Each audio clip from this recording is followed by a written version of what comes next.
Drizzlepath is a first-person exploration game and is only one of 3 games by Tonguç Bodur, a graphic designer from Turkey. The game itself is best described as a walking simulator, not unlike Dear Esther or The Vanishing of Ethan Carter. All you do is walk around the world and listen to the little snippets of story you're fed as you go. I'm not usually one for this kind of game, but on occasion I find games of the genre which I quite like, for instance, Gone Home, and I can at least appreciate that they're more about the epistolary story rather than the gameplay. Unfortunately, in that regard, Drizzlepath falls flat on its face.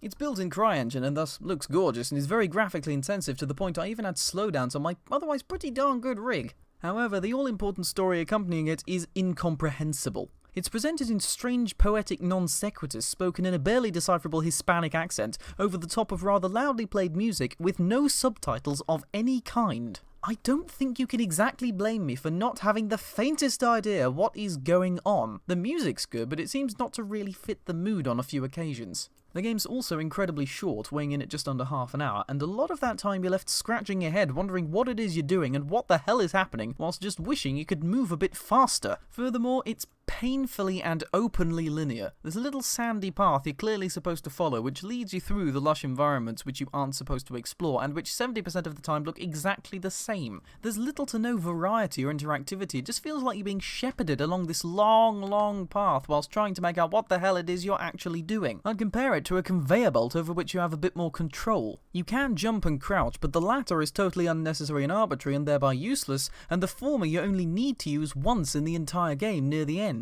In fact, the game even goes so far as to remind you to do so at that point. All of which, I think, goes to show that Mr. Bodur is better off sticking with the graphic design side of his job. Whilst Drizzlepath is very good looking, that's all it really has going for it. It's not bad per se, but it's trying too hard to pull a much brighter, better looking Dear Esther. It retains that game's lack of interactivity and combines it with immensely linear gameplay and a story which reads like the particularly boring bits of the Book of Proverbs, and the result is that it just winds up being boring. It's probably not worth spending the £2.79 asking price for this game, when for the same amount of cash you could just buy a DVD from a charity shop and have enough left over for a couple of bags of Doritos, which all in all would give you a longer, more enjoyable experience than this game.